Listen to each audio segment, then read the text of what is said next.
Hi, I'm Vic from Unsheathed Sword Reviews, and today we're going to review this kukri from Kailesh Blades.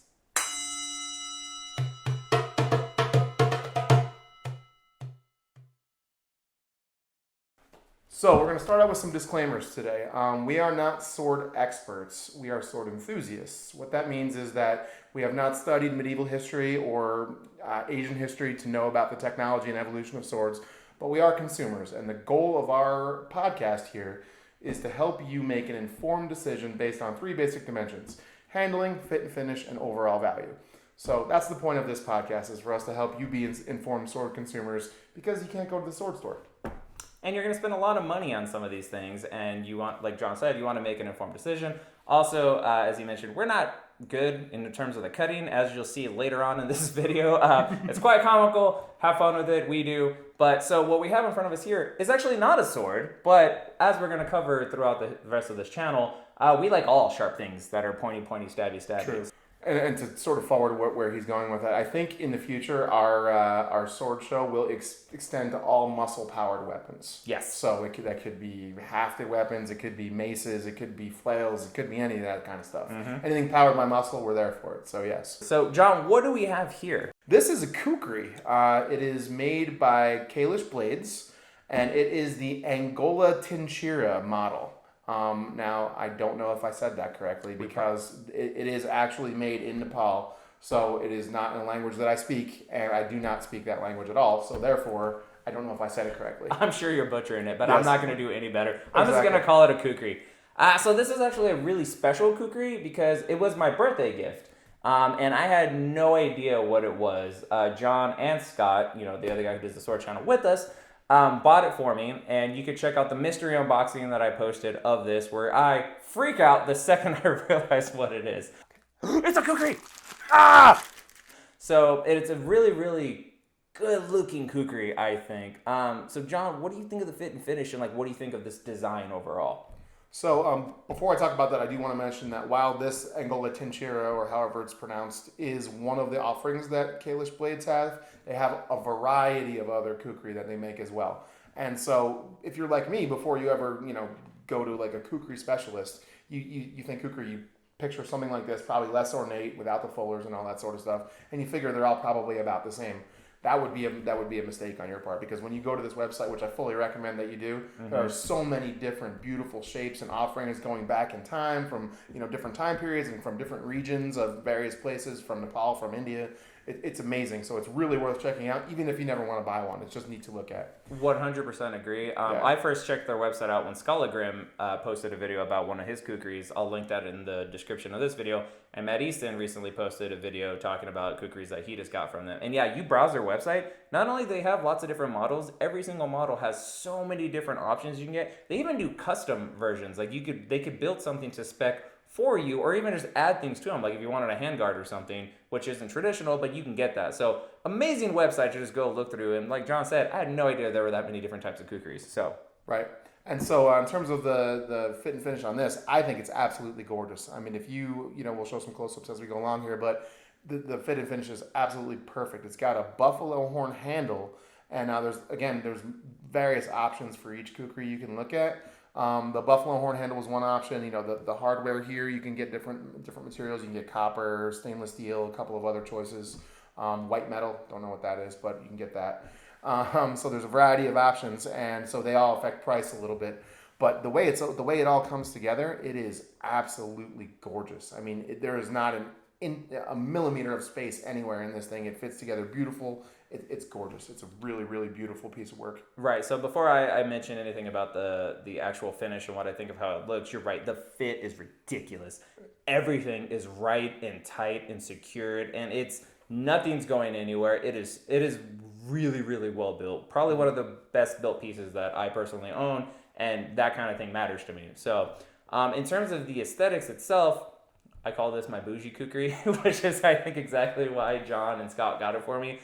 First of all, the triple fullers are gorgeous, breathtakingly gorgeous. It looks amazing. Even when you look at the spine and you see the distal taper that it has, you could actually see where the fullers all terminate and how that affects the way the blade looks.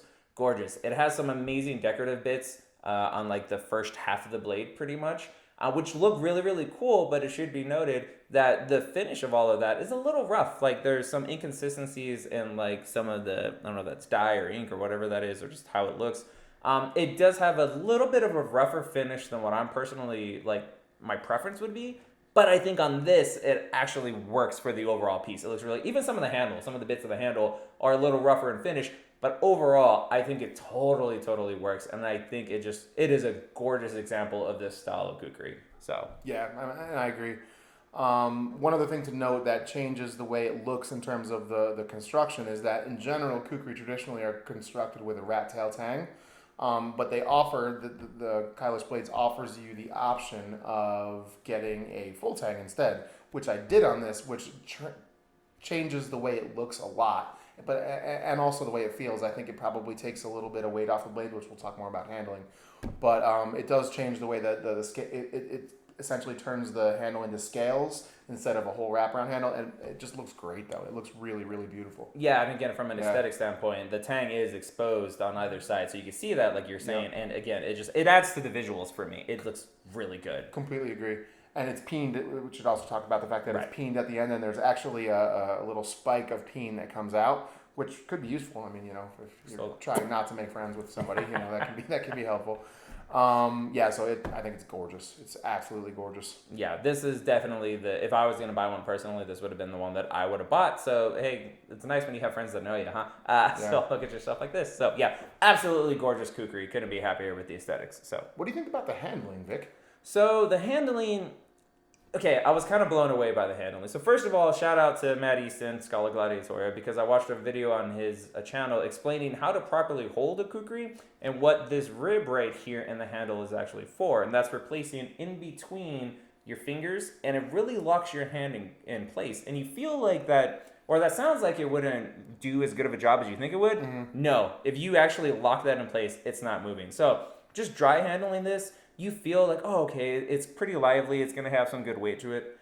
You don't know until you cut something with it. The second you start cutting water bottles or whatever you want, this thing comes alive. It is so fast. It is so nimble, and probably doesn't have as much chopping power as like a longer example would have. So one of the things you could also pick from their website. Or a non-fullered example. Exactly. Because the fullers take some to chop out as well. They do. Yeah. So this is the 11-inch version, and you can go all the way up to 17 inches for this particular model. There's various blade lengths that you can get for any other models. I wanted between 10 and 12 inches, so sweet spot. This is exactly what I wanted.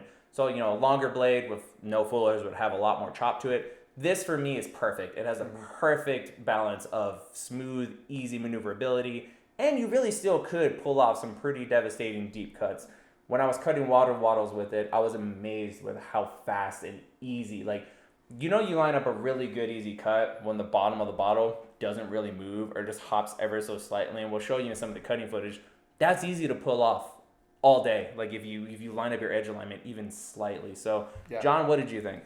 I mean, I want to echo everything you just said. One thing that's worth mentioning is that the edge comes in three different, most of them come in three different versions.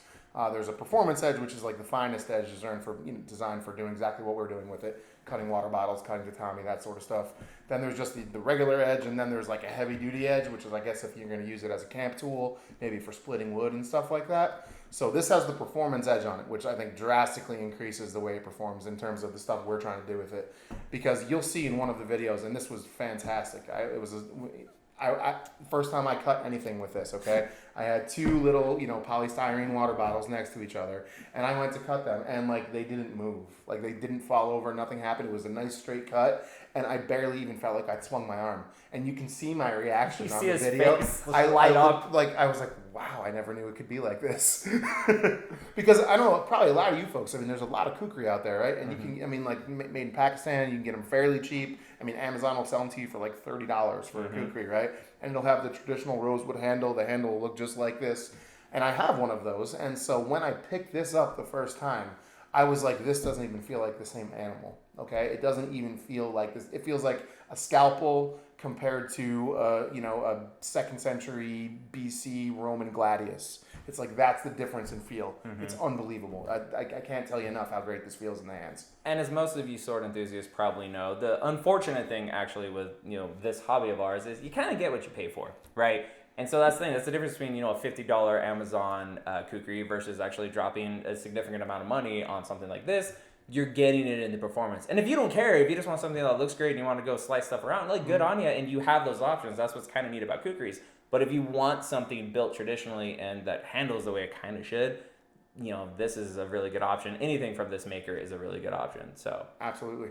Also, one other thing, they do also have different handle lengths. And so our friend Scott, when he was cutting with it, he thought kind of the same thing we did, that it felt really good, that it moved really fast. But, he's a big giant Viking. And so his hands are not as tiny and, dainty as mine. And so he was having a hard time trying to grip properly in between the rib right here. So he would probably go with the larger 5.25 inch version of the grip. And that would probably be perfect for him. For you, this is just kind of getting in probably okay. Either one would have been okay. I think probably I'd go with the larger hand grip just because it would give me a little bit more difference in grip I could have, but definitely like this one, it's cinched in there.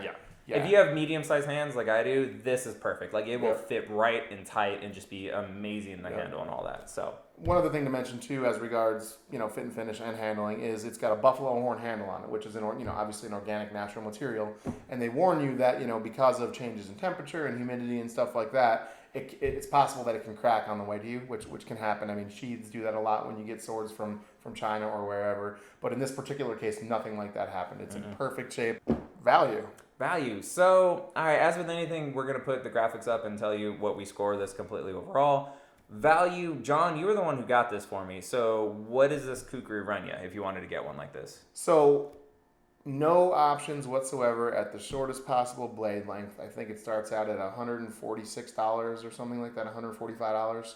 And then it goes up from there. So a couple of the upgrades I did is I went up one notch in blade size to the 11-inch blade, and then added the buffalo horn handle and the stainless steel furniture, and full tang. The full tang was a little bit more. And then the sheath, there's a variety of options, but they said one of the selling points of this kukri, if you believe the hype, which I did because I really like the way these look, is they offer what's called a Saliani rubbed leather, which is what this is here. And just looking at the pictures of it, I thought it looked great. So I upgraded that too because, bougie over here. So I think total out the door, not counting shipping, was $188 for everything there. And then I think probably with shipping, it came to like $225 or something like that. Obviously, that's going to vary based on where you live and, shipping. Which now we're, at that price, we're knocking in the realm of budget swords. Exactly. Like full-size swords. So it's now for something this small. Like a Devil's Edge sword would cost you less than this. Way less than absolutely. that, yeah. Yeah, absolutely. So, do we think it's worth it? But before we get to that, let's talk about the sheath that it comes with real quick. That is a gorgeous-looking sheath. So it is hardened leather. It's not, but it's so hard we couldn't tell at first whether or not it was a wood core or just really hard leather until one time. Hey, safety tip, guys.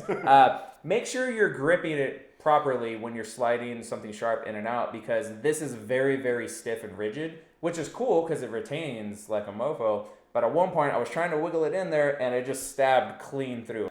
So just be aware of that. Can confirm it is hard leather, but this sheath looks gorgeous. I think it looks amazing. It absolutely does. In the sheath, that sets off the look of this kukri completely. So I'm very, very happy with that option. Yeah, absolutely. I think total package together in the sheath is just a gorgeous looking piece of hardware. It just looks beautiful. It's very gorgeous. So for me personally, $188 will even go all the way up to $225 if you're including shipping probably. I think this is 100% worth it for how it looks, for how it feels, for how it moves, how it makes you feel when you cut stuff, and just as a display piece, and just as a really good example of this type of kukri, and unique because kukris mostly don't have fullers and stuff like that. So I 100% recommend not only this specific model, but check out their website and find one that suits you. I couldn't recommend them enough. Yeah, and my thought was it's always nice to buy somebody else a present, right? Because then you can see whether it's any good before it's you like buy a little yourself test. Exactly right. It's my focus group over here. But I can't believe how nice this is. And so there's a different model that I was looking at. I can't remember what the name is and probably couldn't pronounce it if I did. But knowing that this is the quality I can expect, I will certainly buy things from them again. They're absolutely, probably more than one thing. Yeah, I'm gonna buy another one definitely. So. I mean, yeah, unbelievable. Like this is a huge find to see this.